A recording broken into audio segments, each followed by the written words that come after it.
परम पूज्य गुरु जी महाराज, उपस्थित सभी बहन, धर्म प्रेमी बच्चे एवं बच्चियों, आज 13 फरवरी 2021 पिंडरी आश्रम पर ध्यान देने के अवसर पर आप लोगों के दर्शन का अवसर मिला। मालिक की दया कृपा मेहरबानी रही। अभी आप ध्यान और भजन में बैठे, आपको जैसा बताया गया, देखने का नाम ध्यान और सुनने का नाम भजन होता है। यह अंतर्मुखी साधन है।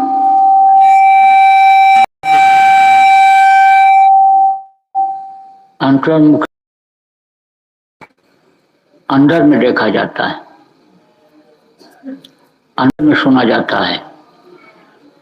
दो कान ये बाहर हैं, इसे बाहर की आवाज सुनाई पड़ती है, और अंदर में जो जीवात्मा में कान है उससे ऊपरी लोगों की आवाजें सुनी जाती हैं। दो आंखें बाहर है, इससे बाहर की चीजों को देखते हैं, और जो जीवात्मा में आंख है जिसको आत्मचक्षुष नेत्र कहा गया है, थर्ड आई कहा है, उससे ऊपरी लोगों की चीजें देखी जाती हैं। तो ये जो संत मत की साधना होती है, गुरु महाराज ने बताया बहुत से लोगों को, उनके जाने के बाद आपको बताया गया, तो वो अभ्यास आप लोगों ने किया। लेकिन पूछा जाए कि भाई कुछ दिखाई पड़ा, कुछ सुनाई पड़ा, तो ज्यादातर लोग कहोगे नहीं सुनाई पड़ा, नहीं दिखाई पड़ा। पूछा जाए क्यों, कहोगे मन नहीं रुका, मन भटका रहा। अब ये जरूर है कि शरीर तो आपका यहाँ रहा, लेकिन मन भटका रहा। तो जब मन भटका रहता है तो शरीर से कोई भी काम करते हैं तो उसमें सफलता नहीं मिलती है। इसलिए शरीर और मन का साथ ये दोनों जरूरी होता है। शरीर नहीं साथ दे रहा है और मन बहुत साथ दे रहा है तो भी दिक्कत आती है। मान लो सिर में दर्द है, पेट में दर्द है, बदन में दर्द है, और मन तो कहता ध्यान लगाओ, लेकिन अन्य समझो कि शरीर काम नहीं देता है। जो बताया गया कि आपको 1 घंटा सुबह शाम बैठना है, और आप बैठे, शरीर को रोका नहीं, तो और तो मन का इसी शरीर के अंदर है। तो शरीर और मन का ये उसी तरह से रिश्ता है जैसे एक सिक्का में, रुपए में 2 पहलू होते हैं, नोटों में 2 तरफ होता है, नोट 2 तरफ होता है।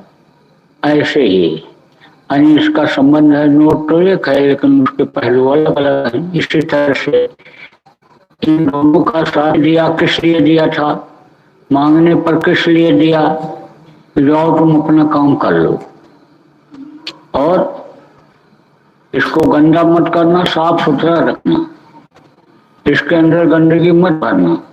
एक मौका मैं तुमको देता हूं और तुम्हारे लिए समझो सारी चीजों को मैंने उपलब्ध करा दिया है। हवा, पानी, खाने पीने की चीजें, जीने की सारी चीजों को मैंने उपलब्ध करा दिया है। जब माँ के पेट में प्रभु से प्रार्थना किया था तो उसने कहा था कि जाओ तुम अपना काम कर लेना। अपना काम का मतलब क्या, जीवात्मा का कल्याण। लेकिन जीवात्मा का कल्याण का रास्ता भी मिला, लेकिन जीवात्मा का कल्याण हो नहीं पा रहा है। क्यों? क्योंकि जरूरत ज्यादा, यानी ये शरीर सुख का आदी हो गया। अब ये जरूर रहा कि माहौल जैसा रहा, वातावरण जैसा रहा, उस हिसाब से अन्य शरीर को सुख मिला, लेकिन आदि होते हुए भी सुख का। और जब आदमी त्याग कर देता है, सुख का त्याग कर देता है, और इस चीज को समझ जाता है कि शरीर से ज्यादा सुख यानी आत्मा का सुख होता है, और उसमें ज्यादा सुख का अनुभव होता है, और ऐसा सुख मिलता है कि ये शरीर का स्वाद ही, सुख ही ये तीखा लगने लगता है। तो इस चीज का जब ज्ञान हो जाता है तब आदमी उसी सुख की तलाश में रहता है और उसी सुख की प्राप्ति में रहता है। उस सुख को प्राप्त करने के बाद उसी में लीन रहता है। तो प्रेमियों, आपको एक बात तो ये समझ पड़ता है, मन को मारो, तन को जारो, इंद्रिय सुख भोग विसारो। यानी समझो कि मन को मारना पड़ता है, मन को मारो तन, देखो पहले की पूजा उपासना बड़ी कठिन थी, पेड़ों पर लोग लटके रहते था। हजार हजार वर्ष की उम्र लोगों की खत्म नहीं कर पाए लोग, और समय निकल गया, चले गए दुनिया संसार छोड़ करके। तो वो साधना तो अब है नहीं, उस साधना को तो आप कोई कर ही नहीं सकते हो। जिनको नहीं जानकारी है या जिनको इसी तरह के चक्रों के भेदन के गुरु मिले, वो लोग अब भी चक्रों के भेदन में लगे हुए हैं, शरीर को कष्ट देने में लगे हुए हैं, शरीर को जलाने तपाने में लगे हुए हैं। उनका ये लक्ष्य बन गया कि इसी से भगवान मिलने वाला है, तो देवी देवताओं का दर्शन तो हो जाता है। आप समझो चक्रों के भेदन से चक्रों को पड़ जाते हैं, लेकिन जो शिव पिता सबका सृजनहार देवी देवताओं का, इसीलिए संत मत में आंखों के नीचे की जितनी भी साधना थी ये सब खत्म कर दी गई। आंख के बीच से जो रास्ता गया, आंखी मध्य पंखी चमके, पंखी मध्य द्वारा ते द्वारे दूरबीन लगावे, उतरे भोजल पारा, वो रास्ता संतों ने खोज करके निकाला। आप भाग्यशाली हो कि आपको मनुष्य शरीर मिला और आपको संत मिले। आप बहुत से लोगों को गुरु महाराज जैसे गुरु मिले जिन्होंने आपको नामदान दिया, आपके अंतरात्मा की सफाई किया, धोया, साफ किया अंतःकरण को, और फिर उसमें उस जड़ी को रखा, नाम रूपी जड़ी पैर में रखा। तो आप सब लोग अंतभाग्यशाली हो। लेकिन वो लोग भी अब आगे नहीं हो जो गुरु महाराज के जाने के बाद नामदान प्राप्त किए, रास्ता आपको मिला, क्योंकि उन्हीं के आदेश से मिला है और उन्हीं की दया आप लोगों के ऊपर भी हो रही है। तो आप ये समझो कि आप लोग भी अब आगे नहीं हो, तो आपको नामदान मिला, नाम रूप रत्न मिला आपको। आप समझो कि आपको अब वो कष्ट नहीं झेलना है जो पहले के युगों में झेलते थे शरीर से, लेकिन फिर भी कुछ तो त्याग करना पड़ेगा। अगर कुछ त्याग नहीं करोगे और इंद्रियां जो चीज चाहती हैं, मन इंद्रियों के घाट पर बैठ करके जो रस लेने लगा है, अगर वो आप देते रहोगे शरीर को, इस शरीर को, तो फिर ये मन साथ नहीं देगा, वो तो इस शरीर से वही काम कराएगा। जैसे ये रस जिह्वा पर बैठ करके लेता है, आंखों के पास बैठ करके देखने का रस लेता है, कान के पास बैठकर सुनने का रस लेता है, इंद्रियों पर यह रस लेता है, इंद्रियों का रस लेता है। तो शरीर को अगर उसी में आप लगाए रहोगे, खाने पीने देखने सुनने में ही अगर आप आनंद का अनुभव करोगे, तो मन आपका साथ नहीं देगा। इसलिए इधर से मुख को मोड़ना पड़ेगा, इधर से ध्यान को हटाना पड़ेगा। आप समझो तो मेहनत बेकार जाती है और मन की ये इस वक्त पर कर्म में टेढ़ी चाल हो गई। तनिक देर में ये त्यागी बना देता है शरीर को, तनिक देर में ये भोगी बना देता है, तनिक देर में ये सम्मान का भूखा कर देता है, तनिक देर में ये अन्य समझो अन्य वासनाओं में फंसा देता है। इसलिए हमेशा गुरु के वचन को याद रखना चाहिए। गुरु महाराज बराबर याद कराते रहते थे कि छोटा बने रहो, सेवा भाव रखो, परमार्थ का भाव रखो, कि जिससे तुमको किसी भी तरह का अहंकार ना आवे, क्योंकि अहंकार आने में लाने में मन बहुत जल्दी मदद करता है कि अहंकार आ जाए इसको, क्योंकि करा कराया सब गया जब आया अहंकार आ जाता है तो करा कराया सब चला जाता है। अब अहंकार किस तरह से आता है?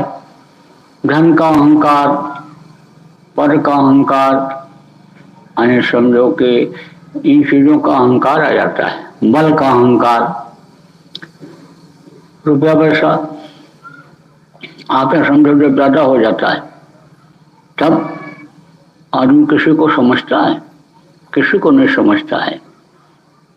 और जिस तरह से पैसे को लाता है उसी तरह से यानी उसका शरीर हो जाता है। जैसा जिस ढंग से कमा करके लाता है और खाता है, उसका शरीर उसी तरह का हो जाता है।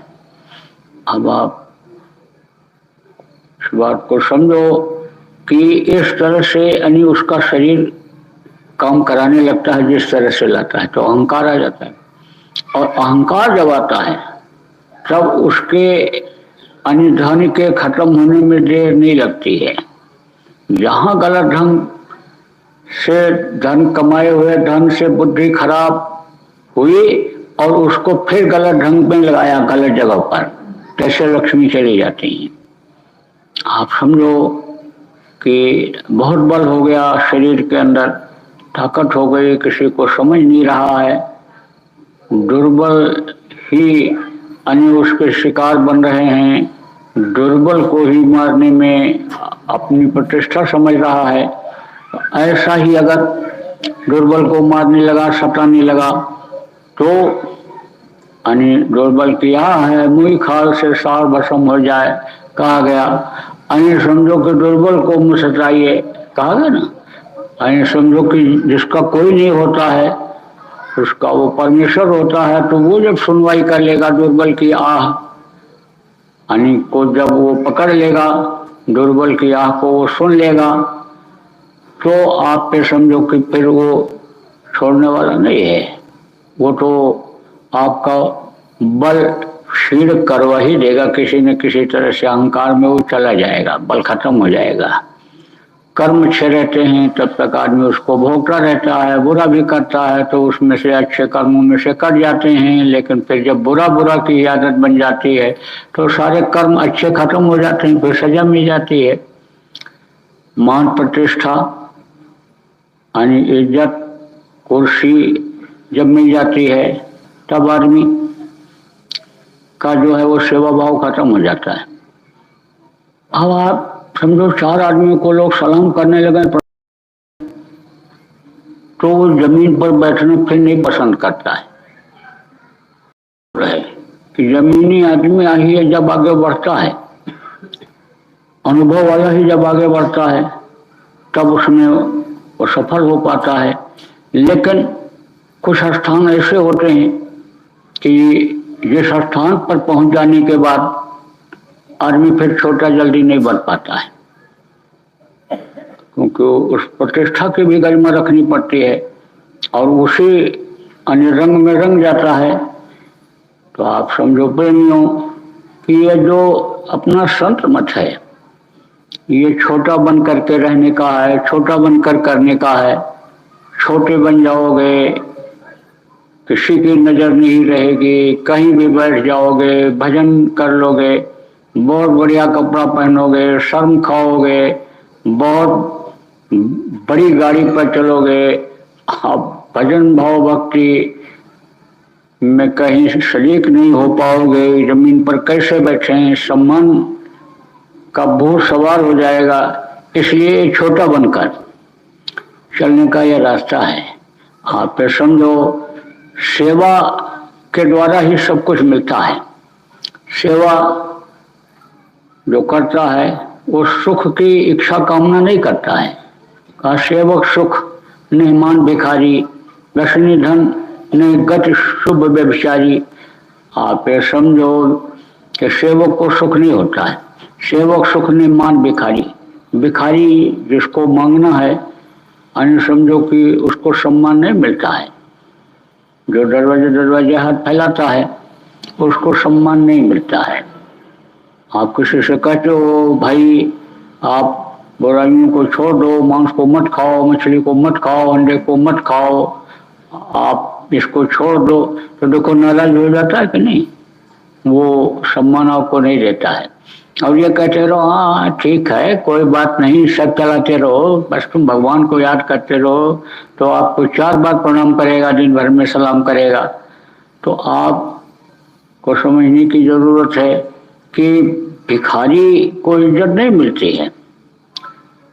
आप समझो व्यभिचारी को मुक्ति और मोक्ष नहीं मिलता, सेवक सुख नहीं मान भिखारी। व्यसनी जिसकी आदत खराब हो जाती है किसी भी चीज की, यानी जैसे मान लो दारू पीने की आदत है या अन्य और जुआ खेलने की आदत है और अन्य आदतें, व्यवसाय की आदतें हैं, तो उसमें धन नहीं रुकता है।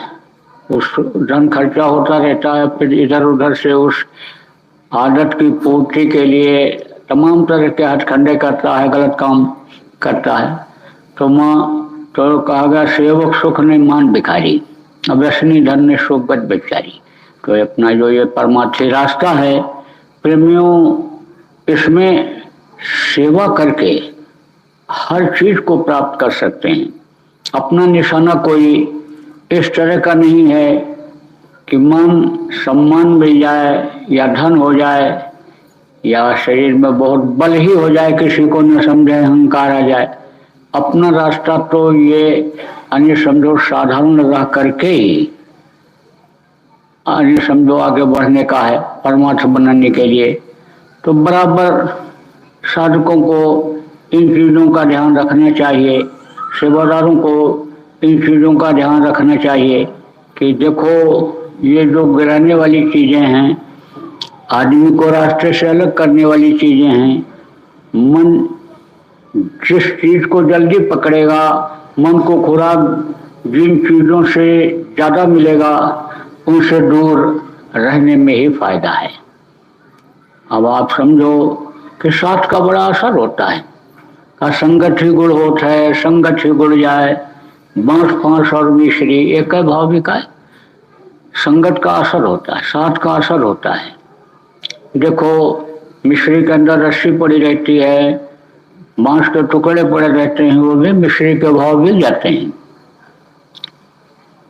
कितना प्यार करती थी कई आराम से, लेकिन मंथरा उसकी दासी 24 घंटा साथ रहती थी और उसने दिमाग बदल दिया। 14 वर्ष के लिए उसी कई ने राम को जंगल भिजवा दिया। साथ का इतना असर होता है। और साथ अगर इस तरह का पड़ गया, लाभ और मान दिलाने वाले का, तो मेरा मन उधर ही चला जाएगा।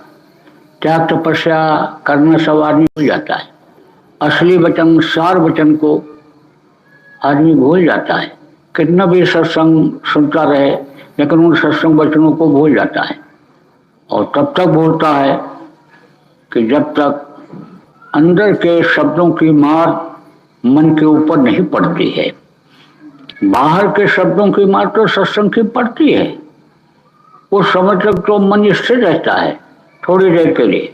लेकिन साथ अगर ऐसे का पड़ गया कि जिन्होंने थोड़ी बहुत भी अगर इच्छा रही अंदर में, यानी थोड़ा बहुत भी बीज रहा, नमी रही, तो वो जैसे बीज उग करके ऊपर आ जाता है, ऐसे ही यानी बीज ऊपर आ जाता है।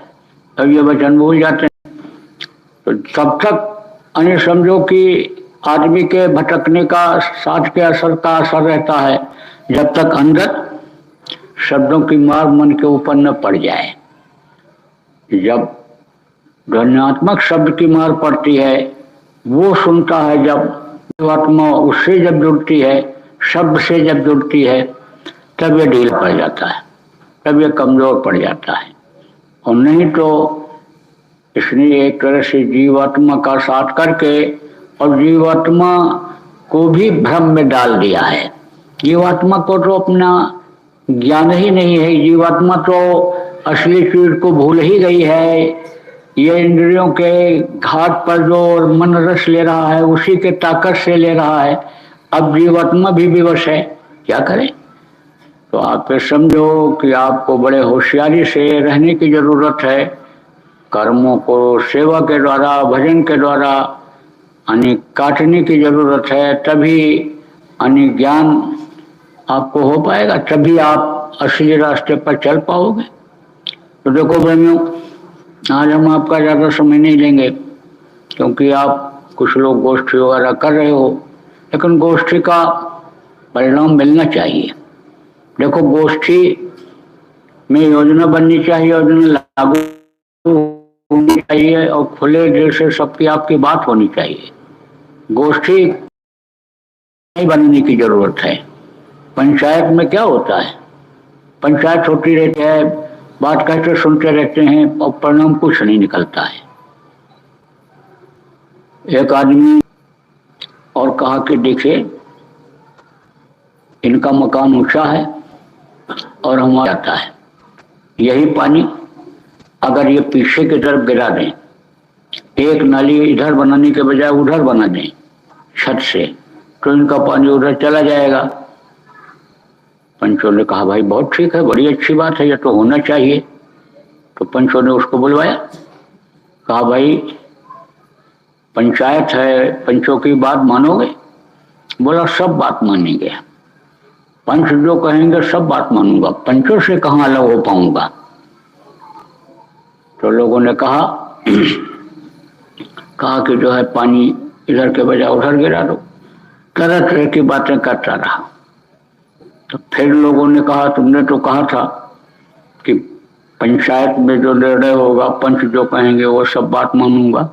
फिर उसने क्या कहा, पंचों की सब बात मंजूर है, लेकिन पानी जहां गिर रहा था वहीं गिरेगा। और इतना कहकर के उठ करके चला गया।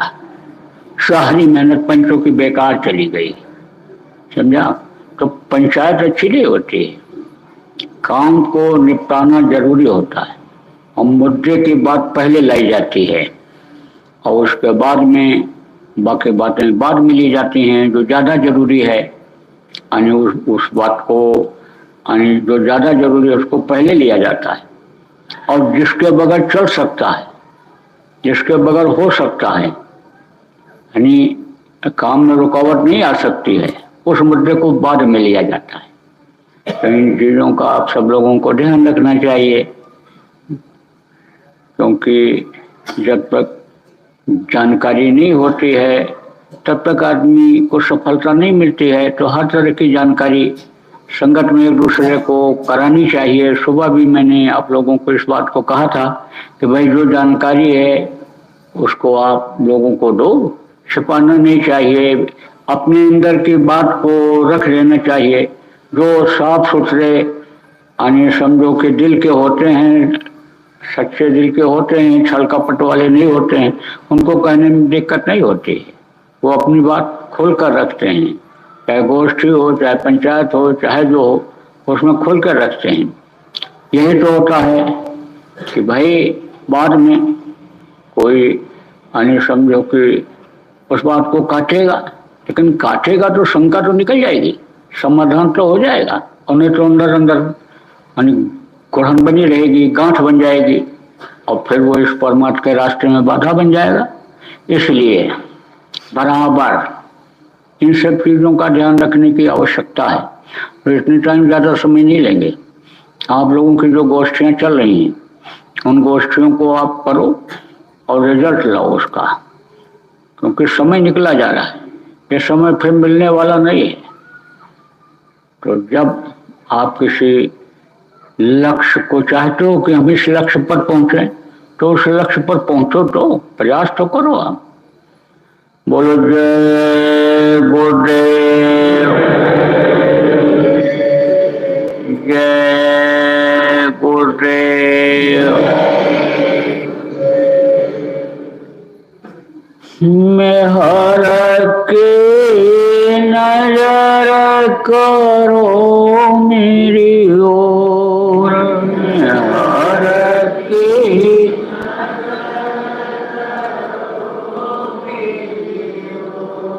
दया के नजर करो मेरी ओर, दया की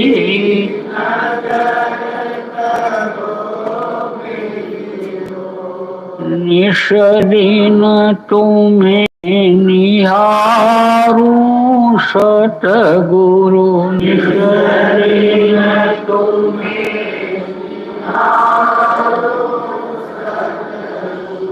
जैसे चंद्र चकोर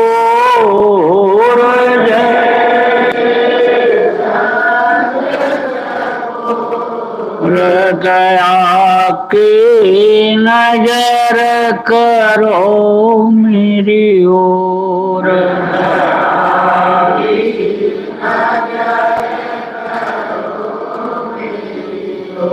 जानू न कौन भूल हुई तन से,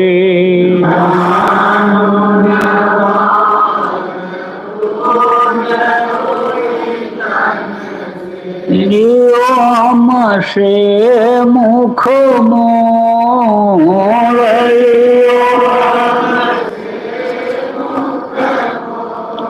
हृदया नजर करो मेरी ओर,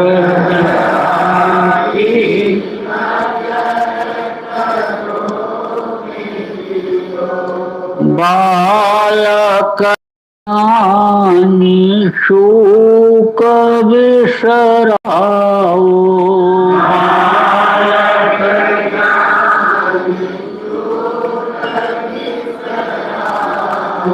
आया शरण अब मैं तो, नजर करो मेरी ओर,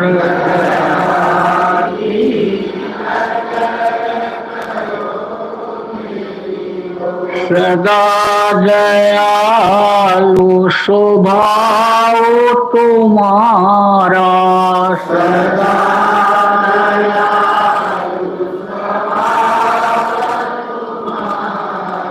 मेरी बेरिया का सब कठोर, मेरी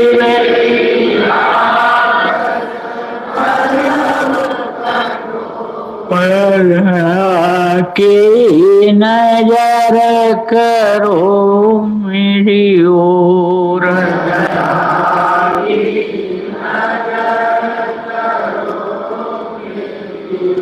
शरणागत की लाज न राखो,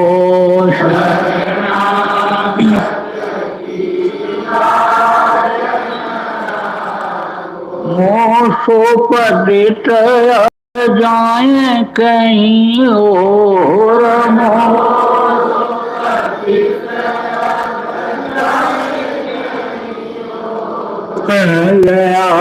की नजर करो मेरी ओर,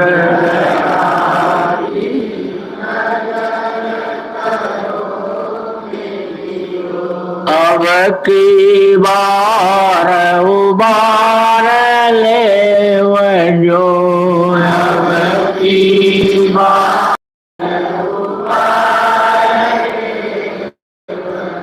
फिर नगर बाप गई मगो,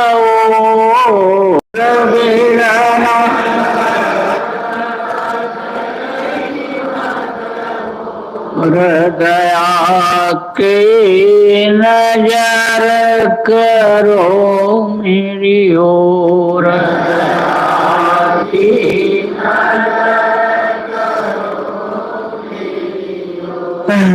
हर की नजर करो मेरी ओर,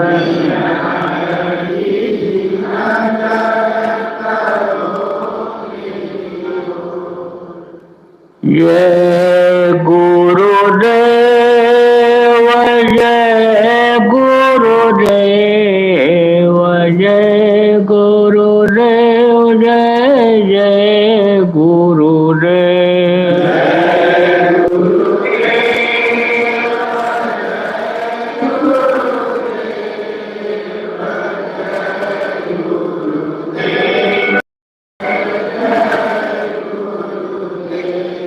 जय गुरुदेव, जय गुरुदेव, जय गुरुदेव, जय जय गुरुदेव,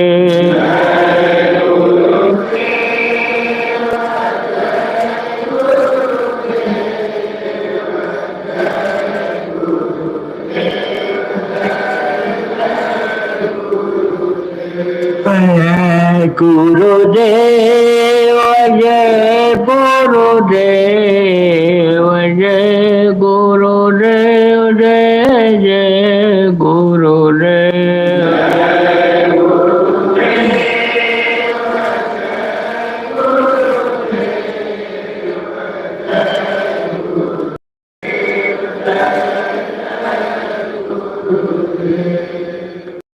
ये